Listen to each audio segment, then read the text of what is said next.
So I mentioned the Provo location. We may be looking at New York, but with all of the requirements that we have to hire as quickly as possible, we're really trying to get into some of the areas that are most needed. So when our partners tell us that we have a location that's maybe not as desirable, we'll go there and we'll do some on-the-scene recruiting as well. Yes, sir. To follow with the touch, I'm Jason Allen, CBS News. How many people are you thinking you can hire in 2 days? And also, getting to what Elizabeth said, are these all jobs that would be here, or would they potentially be in DC or any of your field offices across the country? I'll take the latter first. So we're looking across the country right now. So we have a list of positions where we need to fill as we're going through, and we're meeting with candidates today. We're asking them about their 2 preferred locations, so it can be anywhere from DC all the way through Montana. We are trying to match them up with that needed requirement. If they are willing to relocate or if they're in their home area, we will make sure that we get them there. Tell me your first question again. How many do you think you can, or are you aiming to fill over these next 2 days? Yeah, so what we were projecting is possibly 1,000, and that's based on the number of registrants that we had. As I mentioned, when we had our job here back in June, we hired on the spot 500 people in 2 days. And that was giving you a tentative job offer and beginning the background investigation process that Matt just mentioned a few moments ago. So we're looking to do the same thing. I have a team here that's looking at resumes on the spot, making those job offers. So we'll be able to quantify by the end of the day how many tentative job offers we actually made. One quick follow-up. I know you're trying to get them the job right away. Mm-hmm. I mean, what's the length of an onboarding process when they could actually be able to? So that depends on what's in their background. Right now we have lessened the amount of days to onboard somebody. So from the time that you get your tentative job offer letter, there are 3 pre-employment requirements. You need to do a drug test, you have to start your background investigation, and there's a medical form for you to fill out. And I'm talking specifically about the deportation officer position. So as soon as we get that information, as soon as we can validate it, we then begin the firm job offer process. So we're setting your date and your location. Now, just kind of going back to school and the end of the the end of the summer, people are trying to push out maybe a week or 2 later. But we're trying to do it within 14 days to try to get someone with an EOD and a firm job offer. Just to add on what he said too, we're not rushing and just hiring anybody. We want to make sure they're the right candidates Correct. and that they're going to do the job. Right. Standards that we have. How many open positions are there at So for the deportation officer, we're filling 10,000 positions, and that's directly for the deportation officers in ERO. For our criminal investigators, we're looking to hire about 1,000, give or take, and for our attorneys, it's roughly around 1,800. And those are just our main positions. Of course, we are filling for mission support specialists, all the positions Matt mentioned a few moments ago. That's kind of the care and feeding for each organization. Yes, sir. Hey, I'd like to ask Matt a question, and I'm Rich from Reuters. Hi, Rich. What's the current hiring climate? Is it easy to find people who want to be ICE agents, or is it hard? Obviously, Yeah, no, I get it, because we had all of like 12 protesters outside. I will say, if you look nationwide, I think in the USA Jobs, I think we had 100 and some thousand people apply online. Over 100,000 people applied online for 10,000 jobs. And I mean, that doesn't include the people who are here and other local. It's not difficult to get people to come here, especially with some of the great hiring incentives that Sean's been able to put out. I will say, between that 100,000, we got to make sure, like we talked about earlier, that we're getting the right people out of that 100,000. So it's not difficult to get people, even previously, and Tyshawn would be a great person to say this. We put an announcement out on USA Jobs, and we were only hiring 500 people, and they get 6,000 applicants in the first 2-3 hours, and they'd have to close the announcement down because there's just too many people to go through. So it's not difficult. This is a highly desired career, especially amongst those who are currently in law enforcement. A lot of people want to do this job. Yeah, Matt, follow-up question. During the first Trump administration, there was this type of hiring process to bring agents on board, to secure the border. There was an independent study that was done to show that the fast hiring of agents can be problematic. A lot of agents were brought in with some problems that were not identified in their background. They came in, got the badge, got in trouble. Are there any safeguards, any guardrails in place to make sure that that doesn't happen again this year? Right, so like one of the things Tyshawn mentioned, you don't get into the firm process until our Office of Professional Responsibilities Personnel Security Unit has said this person has a good background, and we're still utilizing the polygraph So if we see something in someone's background where we're like, hey, you know, we may want to ask them some more questions about this, we'll set you up for a polygraph examination to make sure that we are hiring the right person, so we don't have the same problem that you're speaking of the Border Patrol in the last administration. But yeah, we want to make sure we don't have any of those problems. Yeah, I wanted to make sure that's clear. I was Yeah. here during the last administration, we didn't have any hiring issues like that. Okay. So- Yeah. So that's But the- strictly Border Patrol. that was- study. We don't Yeah. want to comment on Border Patrol. Yeah. But that was, the study was for. If Yeah, there's room, the study wasn't done about Okay. ICE. The study was done about some other. Yeah. Sir, Yeah, just where are you reaching out to get these applicants from? Is it statewide or regional, or I'm sorry, I missed the first part of that. where are you reaching out to get these applicants from for this event? Is it Oh, statewide, regional, or, yeah? It's national. We've done some local reach outs to state and local applicants, but we've posted all of these announcements on USA Jobs. We've also partnered with DHS to make sure we're getting the message out from the department level. We're using our normal recruiting, so word of mouth. We have recruiters in every location across the country, so they do a bit of that work for us as well. And then normal social media, right? We're using Handshake, LinkedIn, and things of that nature. yes, ma'am. So, you talked a little bit about the 1,000 jobs a year. What's the turnout? Because you mentioned a number of people have already signed up. So Mhm. what is the expectation for the amount of people that are going to be here over the course of the next 2 years? Here- Janelle Fort was over there. Yeah, next week. Physically, we are expecting about 1,800 applicants, and that's just based on registering. We do have a number of people that are showing up and getting registered here on the spot. We saw a huge increase this morning. I mentioned to the team, I'm expecting we'll see more towards the end of the day, and then tomorrow morning we're expecting the same thing as well. So we wrap today at 5, and then tomorrow we're out of here by 4 p.m. Is that kind of in line with what you've seen at other hiring Yes. events? Since you're hiring a lot of deportation officers, what type of training do they get, especially when dealing with riots and people interfering with arrests? I'll tell you, the Federal Law Enforcement Training Center is renowned in the world for the level of training that we conduct down there. I'll tell you, back when I first went through the academy, I didn't realize that I had signed up for a job that was going to have riot control training and disturbance control training. That was a little bit of a shock to me when I first got there, and I had to go into a gas chamber and get CS gas. Things have changed in training a little bit, right? We don't do the CS chamber anymore. That's more reserved for our special response teams, who are additionally trained for those sort of things. So it would be the equivalent of a SWAT team, and they have a tremendous amount of training. We also have disturbance control team training. So we have specialized training for those issues. We do incorporate in our training, what to do if people are trying to interfere with your arrests. Obviously, there's legal challenges to someone actually interfering with an arrest, and those people will end up also in handcuffs. Can you talk about the starting pay for these positions? Sorry, I was trying to fix someone's microphone. Yeah, it just depends across the country. So there's locality pay that goes into it. We are hiring at the GS5 and 7 level, mainly entry level. So it's 60 to 80,000, just depending where the location is. But again, that locality pays a part of it. With these incentives, that'll also go into total salary. And then we have AUO and LEAP for our positions as well. So that's additional salary dollars, if you will. That's based on our deportation officers, right? If you're in the midst of an arrest, you're not going to be able to just stop doing what you're doing, and you may be working extra hours. So all of that goes into total salary.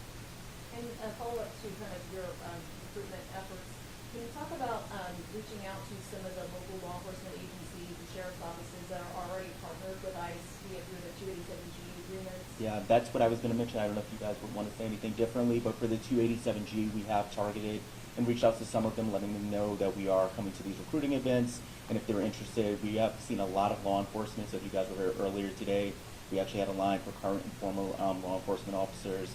That line was through the door pretty early on, so a lot of individuals have been made aware that we're doing these major recruiting events, and they're coming on site to apply.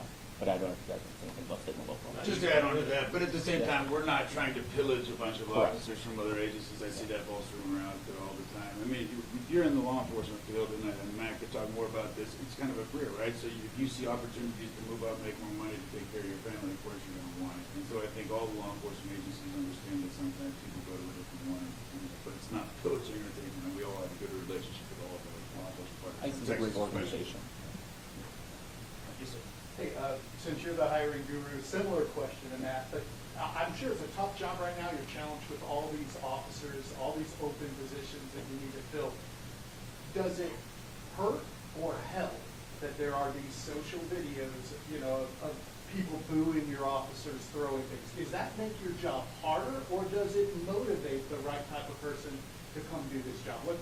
How does that? So honestly, I don't see that side of it. The number of applicants that Matt has mentioned, it has not stopped. So we didn't wait for the big beautiful bill to get passed. We started doing a lot of our recruitment and events and reach out in early part of this year. So we had a number of applicants that were in the pipeline. As soon as we started making those tentative job offers, right, started getting people going through the process, we are still seeing on an average a number of people apply day over day. So I'm not going to speak about what's in social media right now, but I don't see that as a recruitment hurdle. I think we're still getting the right people applying and getting through the pipeline. Question on the incentives, up to 50,000. Mm-hmm. Who's going to get that full 50? So it depends. So right now these are brand new individuals that are coming into government. It's up to 50,000, but it's also a service agreement required for that.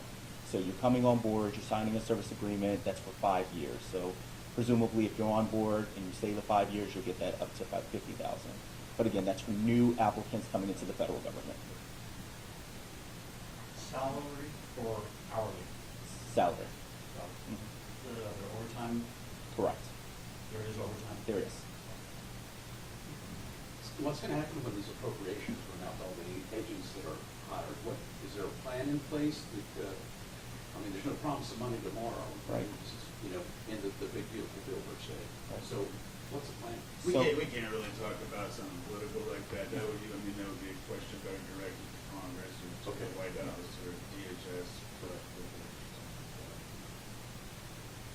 Some of these candidates that are coming from local law enforcement, can you talk about just the change in the day-to-day aspects of the job? We see a lot of these deportation officers with their faces covered. We know we are respecting their privacy today. Can you talk about just the change from local law enforcement to a position like this, and you know, how that kind of changes in the law enforcement perspective?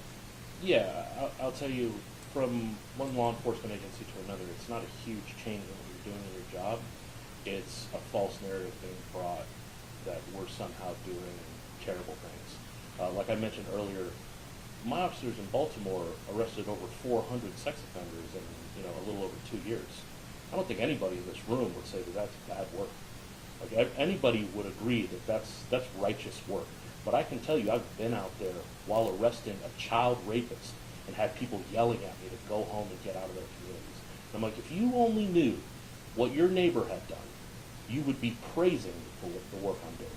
And that's the hard part, right? And that's why, some of my officers are covering their faces, because people will dig in deep. And we just had this in Irvine, California, where someone found an officer's information and started targeting their children at school. That's wildly dangerous at the least to say, but repugnant by all accounts. And with no regard to the work the officer was actually doing that day. Just, he wore a shirt that said ICE, so they just, like the people outside here today. If I sat down with any one of them and talked to them about the work that I've done over my career, I arrested an ISIS terrorist 2 years ago that was let in by the prior administration. Who knows what he would have done? He was in Baltimore, right within the nation's capital. It could have been the cause of a catastrophe. Had it not been for ERO and the deportation officers there, who knows what would have happened. But that's not a story you're going to hear, because nobody talks about this didn't happen because. For everybody else, it's just, ICE arrested another person. You know what I mean? And that's what's difficult about it, and that's what's different between law enforcement agencies as opposed to ERO. I've always said ERO is an expert in stopping the creation of victims. And that is a unique thing in law enforcement, right? So most police departments get the 911 call. Something has happened, and they are the consequence of something happening. We stop things happening before they happen. We target people who are criminals who are on the street with the idea that if we take them out of the street, the recidivism dies. They don't create that crime anymore. And I can prove it in Montgomery County. Started working with me, saw a 50% decrease in violent crime. follow up to that on the arrest, just the public relations. Are you bothered by what is being captured and portrayed, both on the internet and then within the media? That's one component. And a lot of agents don't look like agents. They're not dressed CEP patch. So I think we're starting to get a little Okay. away from the hiring Okay. event there. That's Yeah, fine. we could just focus on that for today.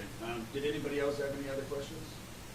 Just real quick, can you say out ERO, what does that stand for again? Enforcement and removal operations. And just to be clear, so that's one of two major components that we have, a nice two operational components. You have Homeland Security Investigations, HSI, and they, I got you. operational, that's why I clarified operational. So yeah, HSI, they do transnational criminal investigations, and then ERO, enforcement and removal operations for the immigration enforcement. You spell your first and last name for it. Matthew Ellison, MATTHEW. Ellison is ELLISTON. Tyshawn Thomas, TYSHON, THOMAS. All right. I really appreciate you guys all participating today. Thank you so much. I'm going to take these folks out and let them get some imagery, and see you guys later. All right. Thanks. He's much better than my last press person. I'd have hit that question in a heartbeat. But he's much better about it. If he would have been there for my 60 minutes piece, it would have gone a lot better. Give you guys a couple minutes to get your stuff together. Let me see if we can get someone to guard for You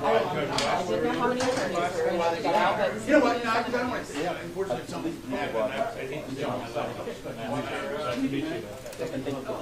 Oh, yeah, absolutely. Oh, really? It's a good event. I know we're going to win a lot of years, but if we can get,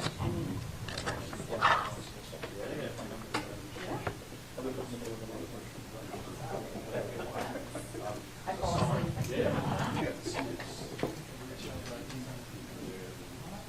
I think Honestly, I'm like, yeah, for everybody that has an email that was sent to me, I'll make sure, even if you're an editor or your boss send it out, I'll send it all the He's out and about.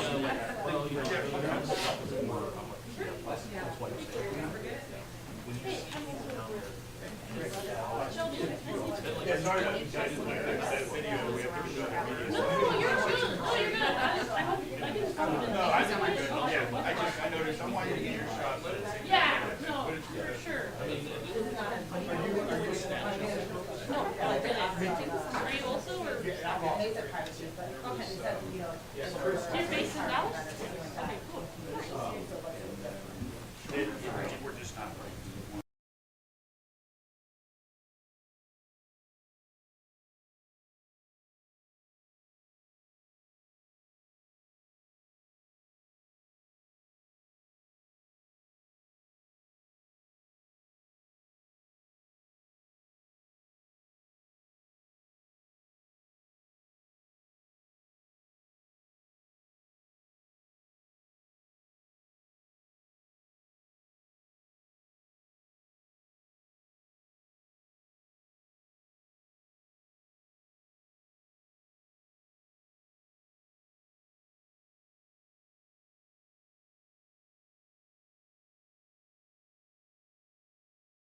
Oh, thank you, man.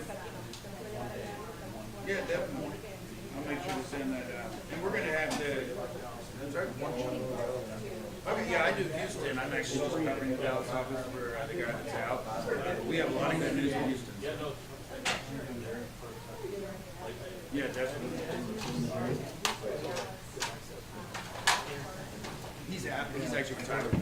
Yeah, so that's why I'm covering that. Sarah Luicano is going to come into that position. She's actually coming from overseas. She's in a DOD position overseas, but she's not here yet. Yeah. What I'll do is I'll shoot you her name, and you can just, right now, I'm going to be covering this kids in Dallas. So you can, you have my email address, you can always ask me questions. Yeah, no problem. All of that.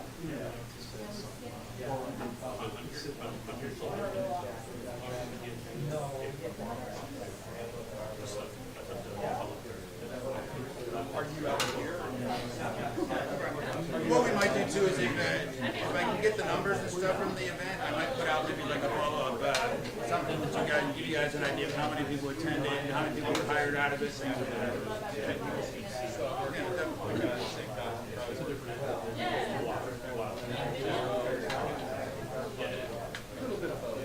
It's for everybody. Oh, no, just anybody out there.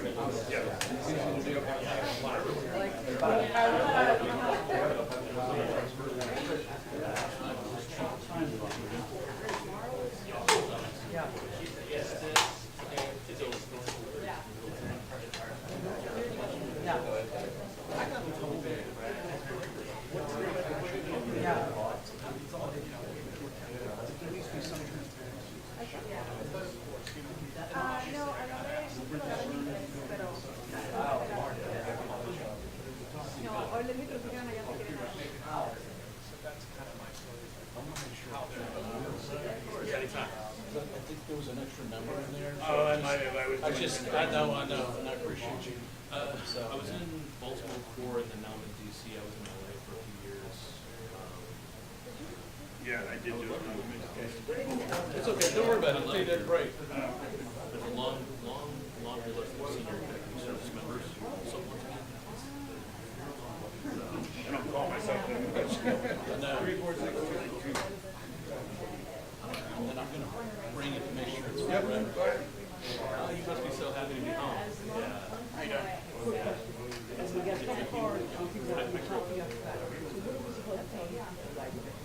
They can't come in.